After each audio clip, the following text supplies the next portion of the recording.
Hey everyone, it's Saoirse, and today we are going to talk about a book whose cover really got me. You know when a cover just sells you, it's okay. It's okay to pick a book that way.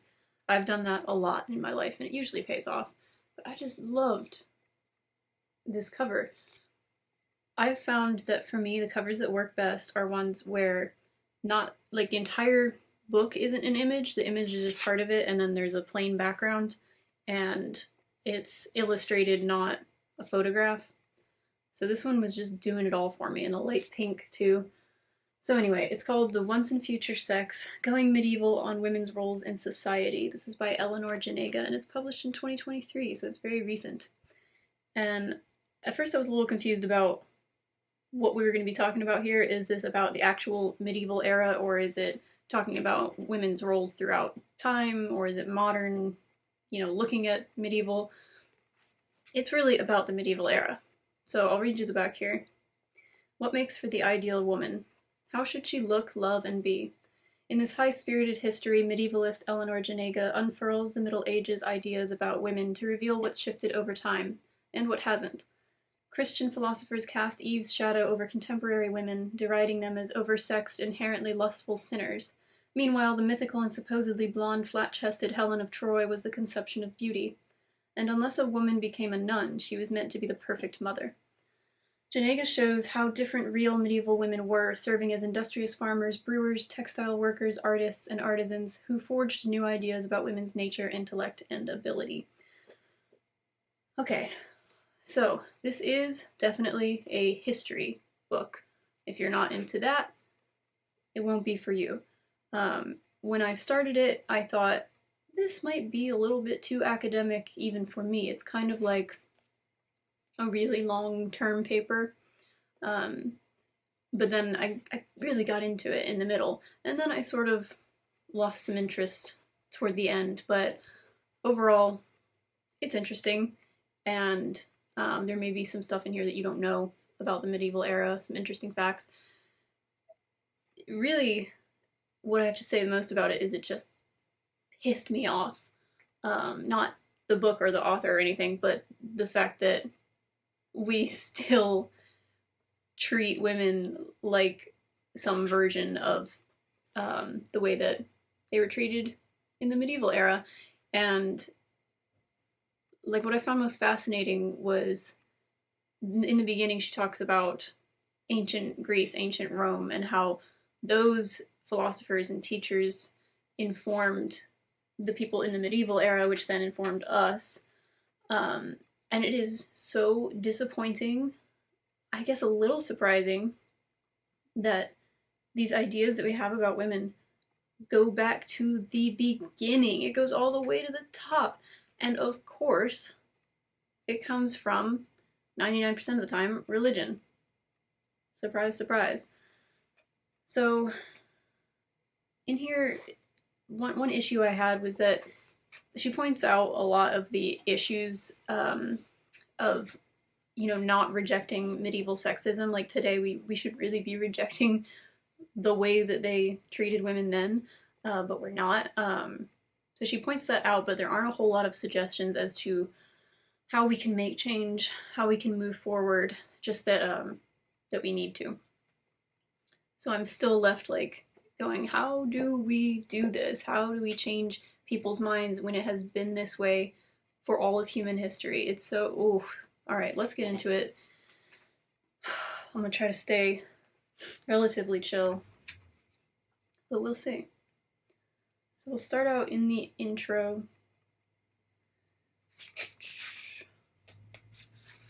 I can't, one of those things is like reading Roman numerals is really hard for me. But the very first page, she's talking about this group of women that people were concerned were up to no good. This is in 14th century Prague. While their herb business was technically illicit, the fact that a bunch of women were participating in it made it seem to be pushing the bounds from standard herbal medicine into magical remedies. And third, a group of women living together like this meant they must be running and working in an unlicensed brothel. So, women are up to no good, right? a group of women together is definitely up to no good. I mean, these are the kind of themes that we will see throughout. And it still just makes no sense to me where this came from. If it all comes from religion and the stupid Adam and Eve myth, like women are just sinners and they're going to distract all men and bring them into ruin somehow. Why it makes no sense to me. It's like, it seems to me women are the one who carry children, and men are so obsessed with that. Like, you must carry children, otherwise you're useless. So the idea that they can bring life into the world, should they not be massively respected instead of treated like property and like just poisonous creatures? I don't get it. Also, I get a lot of weird, creepy comments from men on here saying that I need to have children, that I should be a mother. Please stop doing that. That's really disrespectful and nasty. Don't do it. Okay.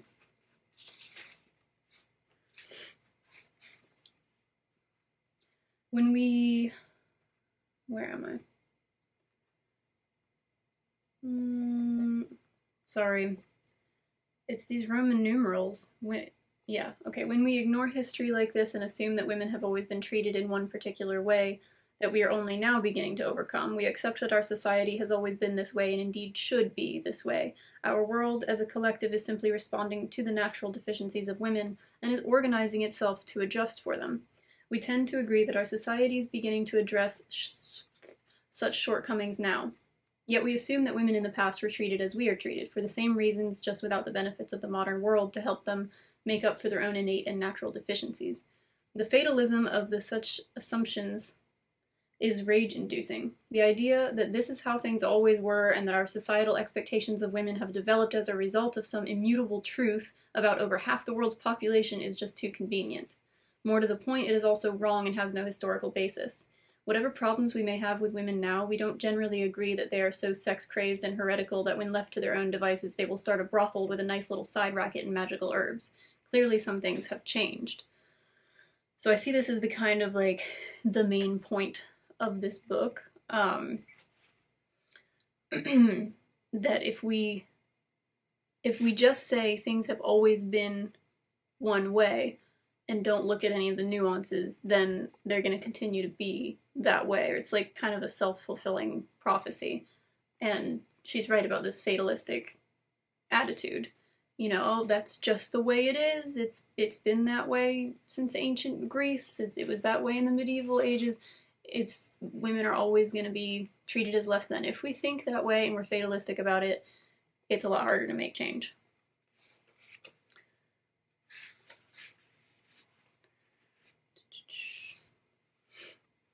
Frustratingly, the beauty that women had to embody was often also condemned because it distracted men's minds from lofty civic and religious considerations to the most base and feminine of subjects, sex.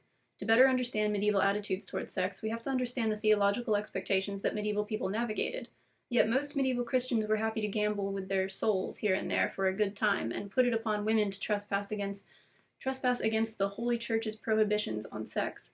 Unlike in our day, women were conceptualized both as sex-addled and as insatiable in their demands, to the point that there was constant worry that women would be adulterous. They were even thought to turn to magic if their sexual demands were stymied. Overall, the medieval concept of women's sexuality looks almost nothing like ours, except that it was considered wrong. So no matter what, we're always wrong. We're always doing it wrong. And this idea of women as sex-addicted sirens that are just here to distract men, oh, I hate it so much. And it is interesting to find that was the opinion back then, that women were just obsessed with sex, and men were so good and pure about it, and, you know, good religious boys, like, not doing anything out of desire like women. Like, it really has flipped, and she talks about that later.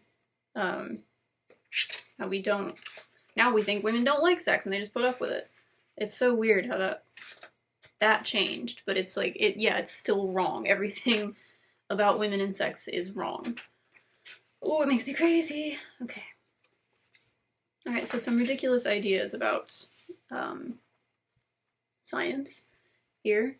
While all human bodies contained all four humors, humorism taught that they existed in varying quantities within the bodies of men and women. Men were seen as hot and dry, or naturally sanguine and socially useful. Women, in contrast, were cold and wet, and therefore more likely to be phlegmatic or placid. Having said that, the fact that all humans had all four humors meant that people's humoral balance allowed some wiggle room for how they behaved. The historian Sherry Syed Gaddlrab has characterized these differences as a sliding scale between the sexes, meaning that Hippocrates and his acolytes accepted the possibility that a person could be more masculine or feminine than others in his or her own sex. Cold and wet. We're cold and wet.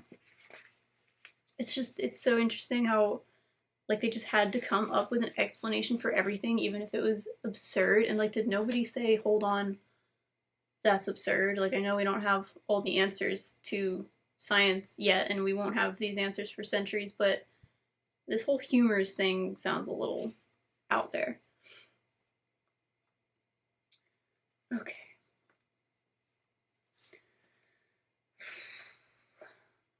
If a post-pubescent woman was not currently pregnant, and ideally was married, she should have sex regularly in order to keep the uterus well moistened and warm. Otherwise, without sex, the uterus might not bleed on time, or it might move toward the other wetter organs in the body, the brain or heart or liver, in order to absorb their moisture. A woman with her womb on her brain could act irrationally, making life difficult for everyone around her. Undersexed women were therefore a matter of public concern. You know when your uterus is just, like, floating around your body? Like, ugh. Sucks when that happens. Yeah, so, like, men were just obsessed with controlling how and why women have sex. That doesn't sound too different from today. So this is the first chapter, by the way. It's split into back to basics, men looking at women, how to love, how to be, and why it matters. So this is in a part called The Doctrine of Original Sin.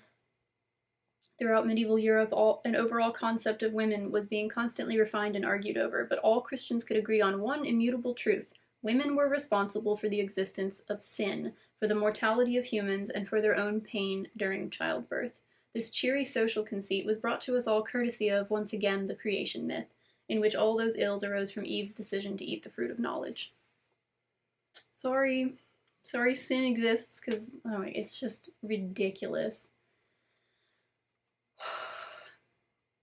So yeah, everything is women's fault. Like, that's what you'll see in this throughout history.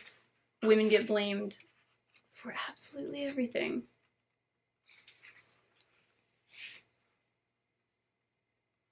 So she talks about Christine de Pizan, who was a court poet born in 1364 and wrote the Book of the City of Ladies. It was against men's negative concepts of women. Oh, told through the medium of what we might now describe as fan fiction. That's interesting. So she describes herself as initially receptive to the idea that women were naturally inferior to men, and as a result she naturally preferred the company and conversation of men. However, she eventually began to doubt her conviction of women's inferiority because men were constantly announcing to her how difficult and terrible women were.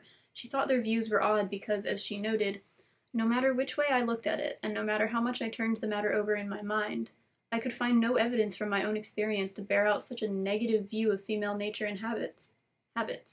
Even so, given that I could scarcely find a moral work by any author which didn't devote some chapter or paragraph to attacking the female sex, I had to accept their unfavorable opinion of women, since it was unlikely that so many learned men who seemed to be endowed with such great intelligence and insight into all things could possibly have lied on so many different occasions. Yep, indeed, how could such educated men be so stupid? It was very disappointing to read about all the philosophers and people that I might previously have admired all have the same disgusting, repulsive views of women. It was just what everybody thought. I mean, it's really sad. This part made me laugh. somebody's describing Helen of Troy. Having seen a beauty so stunning, a theoretical eyewitness like Dares might see fit to describe her in detail. But here, too, Dares disappoints. He described Helen as beautiful, ingenious, and charming. Her legs were the best, her mouth the cutest. There was a beauty mark between her eyebrows. That's it. Her legs were the best. Oh, okay. Yeah. It was this chapter was interesting. The way that women's beauty was written about and portrayed in art. They just weren't very good at it. Not very good at describing looks, because there were just certain things that were considered the beauty standard, and it seemed like it was pretty straightforward. It was blonde, small chest, kind of a pot belly, and they liked darker eyebrows than the hair, a high, clear forehead, really pouty, big lips, stuff like that. And it was always the same. Like, it was described over and over and over. Sometimes in silly ways, like her legs were the best. Okay. And then here's a gross idea that women are only perfect for a very brief time, and it's when they are maidens. While it is easy to focus on the ideal, maidens lived with the weight of all these expectations on their shoulders. Not only were they expected to exemplify all of the best and most positive things about women, but a timer was ticking. The moment that they lived up to the promise of their maidenhood and became wives and mothers, or even worse, sexual but unmarried, they would lose the status that made them desirable in the first place. Even if a woman navigated this particular tightrope by cleaving to her virginity, there was no hope for her. The march of time would see to it that coldness and wetness, the essence of her femininity, crept in, sweeping her toward decrepitude and eventually death. Still, eschatologically speaking, any virtuous woman would be rewarded at the apocalypse by a return to her ideal stage, and could then look forward forever to being surrounded by perfect men who appeared to be in their 30s.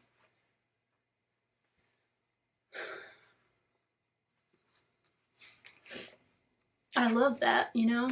Don't you love that? How, like, they're so appealing for this brief amount of time when they're fertile and still a virgin, and then the second they get married and have a baby, which is what they're expected and told to do, they're gross.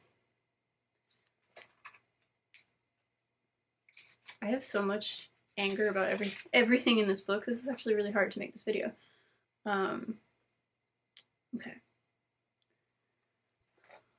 So men loved to complain about women using cosmetics, but women were, so they complained about them not looking a certain way, but then also complained when they tried to look the way that they're being told they should look. Want the red honeyed mouth of a man's dreams? Well, mix honey with cucumber and rosewater, then boil it to a reduction. Men might not like it, but one way or another women were going to live up to the standards men had set. Still happens today, all the time. You want us to look a certain way, and then you lose your minds thinking we're too hot or something. Like, it's threatening in a way. Okay. This made me laugh. Indeed, sexuality was considered to be at the very heart of medieval concepts of women, because it was generally agreed that women were impossibly, insatiably, and overwhelmingly horny. Relatable. But yeah, very different from today's idea, where women are just frigid, cold creatures that, well, we're still cold and wet. But yeah, now we're just frigid creatures that don't want sex at all. And that's not true either. So it's like, you kind of overcorrected there, humanity. Okay. Yeah, this whole chapter, How to Love, is about sexuality, and it was the most interesting, I think. Where am I? Humans were tasked with continuing to populate the earth and creating new Christians to worship God. Sex was sinful, but if the human race were to continue, it had to become acceptable, hence the ritual of marriage. Sex is so bad, but like, oh crap, we have to keep making more humans or there will be nobody left to worship this god that we say exists. How are we gonna get past this? Well, let's make this contract where two people are together and they are not allowed to actually really be attracted to each other, and they can do missionary, and they can only do it when the woman is fertile. That means you're not, like, she talks a lot about this. If you're doing it while you're on your period, if you're doing it while you're pregnant, you're sex crazed, you're evil. And okay, this is interesting here. From a theological standpoint, sex was approved within marriage because marriage was, first and foremost, a sacrament. According to medieval philosophers, God had decreed that marriage should exist. However, even if sex was fine within marriage, it was still subject to limits within those bounds. Marrying simply to assuage one's lust for someone was in and of itself sinful. As far back as the 4th century, after all, Jerome had warned Christians that a man who is too passionately in love with his wife is an adulterer. Did you know that? The 14th century canon lawyer William of Padua softened this stance, saying that it could be alright for a man to be really hot for his spouse, provided that he didn't marry her primarily for sex. Being too sexually attracted to anyone was never a great idea, and God would know if you took a sacred vow just to get some sexual kicks.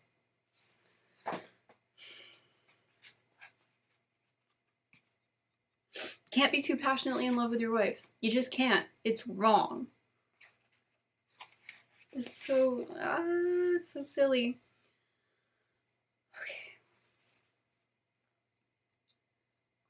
Women's love in general is accused of ever being insatiable. Put it out, it bursts into flame. Give it plenty, it is again in need. The lust of women was a sort of perpetual motion machine. The more sex they had, the more sex they wanted. My question is, why is this so terrifying to men? Why does that scare them? Because, this line here,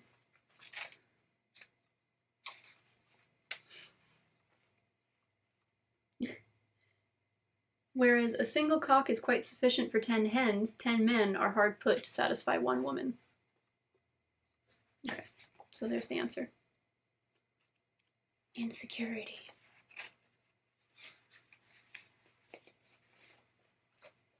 So women as property was a big issue. Men guarded women not simply for the women's sake, but also to ensure their own reputation. A man kept an eye on his daughter so he could trade her for maximum value into a marriage that would meet neither her sexual needs nor her interest. And he kept watch over his wife to ensure that his home and reputation were upheld and that any children were his own. Ultimately, the sexual behavior of women was about the men in their life. And this also includes if a woman was raped, it was not an affront to the woman, it was an affront to the man in charge of her.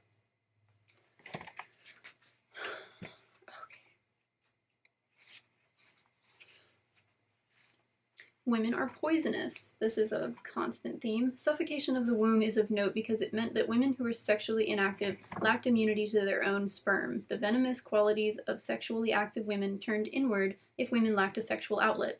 Either way, at their core, women were thought of as poisonous beings. They're having too much sex? Evil. Not having enough sex? Dangerous. Yeah. You see what's happening here? Come on, get down. Get down, get down, that's fire. Okay. Yeah, to sniff the candle. It's an unscented candle.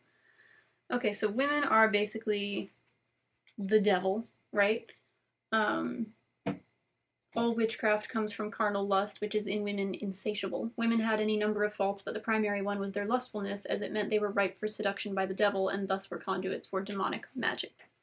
That says it all. Nice and succinct. We're so scary because the devil can work through our horniness. Watch out. Okay, so then there's this chapter about women working, and she makes the good point that we have this very flawed concept that women didn't work until recently, until like the past 70 years or something. Like, women in the workplace, new thing, isn't it great? Women were always working, and she talks about the very, very hard work they did, you know, almost everybody in medieval Europe was a peasant and had to farm the land. And a lot of women took up the trades that their husbands were part of and were even allowed to continue those trades after their husbands died. And women were artists and artisans. And I liked this bit here where it says, Baron uncovered women painters and sculptors in Paris, but medieval women worked as artists all over Europe. They made altar clothes and stained glass. They illustrated books and painted. They practiced in their families' artistic workshops. But their names are unknown, not just because of coverture, but also because our society is less interested in the artisans who crafted textile works, illustrated beautiful manuscripts, and made religious stained glass, than in individual painters or sculptors who happened to get recorded more often when they were men. While our records for practicing women artisans are fairly detailed, we tend to overlook them because we don't value the arts that they were engaged in. We are every bit as responsible for the erasure of women artists as our medieval counterparts were. Boom, mic drop. And I thought that was really interesting because I am far less interested in paintings, in visual art in that form. I am so much more interested in functional art, like textiles, like manuscripts, like stained glass. I would rather go to a museum of furniture any day than a museum full of paintings. So shout out to the medieval female artisans who made these incredible things that we won't even talk about today because we're too busy talking about a painting. Okay. Ooh, I wrote on my notes here, incels. Oh, it's a section about sex workers. Sex work also required walking a tight legal rope. Sex work in the medieval period was considered a necessity, especially in cities, because of concerns that unmarried men might not be having enough sex. Both Augustine and Aquinas warned of the dangers of pent-up lust in urban environments.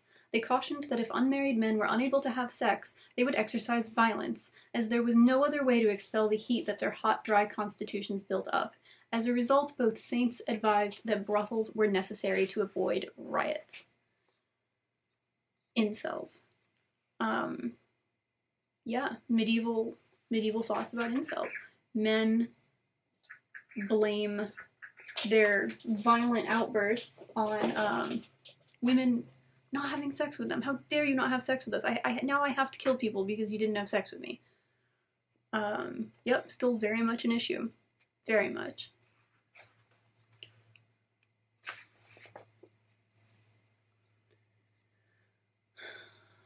Okay.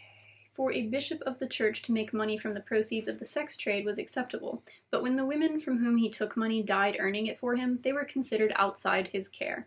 These sex workers were buried without ceremony or sacrament, a stone's throw from the bishop's palace in unhallowed ground, as an enduring symbol of their place outside the community they served. Sex workers might be necessary, but they were also expendable. How revolting is that? The church could make money from it, from these women, and still condemn them.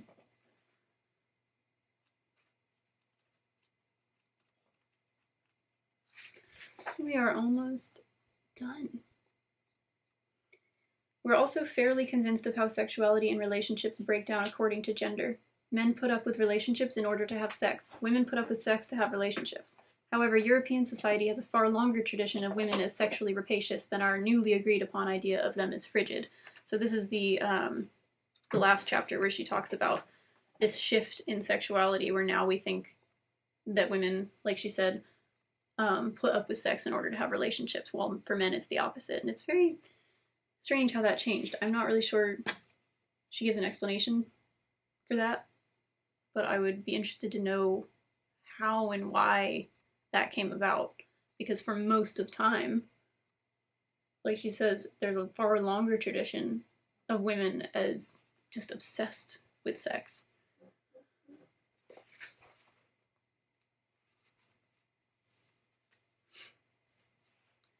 It says, amusingly, as our contemporary focus has shifted to accept the church's preferred attitude towards sex, so has our idea of who enjoys sex. Now that sex is considered a good as a means to a procreative end first and foremost, our society has decided that it is men who like it. And they like it ideally and with a lot of different partners. In contrast, women are now faithful creatures hoping to grit their teeth through sex with one man in order to get a baby and a committed husband out of it.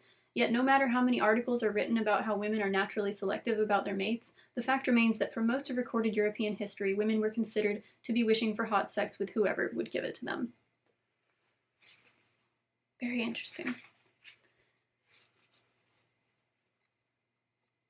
What the hell does that say? Oh, it says repulsive. Okay, this is repulsive. At times, these ideas about women spill over into real-world policy. During the George W. Bush administration in the United States, for example, the Centers for Disease Control and Prevention made the socially conservative case that women of childbearing age should consider themselves pre-pregnant. Let that sink in. All people with a uterus will one day be pregnant. Consider yourself pre-pregnant. How ignorant and vile is that? And this is during the George W. Bush administration, not that long ago. The thing about all younger women you see is that they might be mothers someday, not that they are people whose health and happiness matters in and of itself. Lest you convince yourself that this is a relic of a far-off decade and especially retrograde American government, as recently as June 2021, the World Health Organization announced that appropriate attention should be given to prevention of drinking among women of childbearing age. That would include 14-year-olds and women who have decided to never have children, as well as women who have had as many children as they want. When it comes to women's health, nothing is more important than the possibility that they might make more people. After all, they might manage to have a son whose enjoyment of life would matter. We're going to end it there, on a note that really pisses me off. Are we all good and angry now? Perfect. So, that is it for today. I hope you're all riled up, and please let me know your thoughts. How did this make you feel? Have you read any other books about the medieval era? Anything specifically focusing on women? Okay. I have got to calm down, because now I gotta go to therapy. So, until next time, happy reading. Thanks for watching.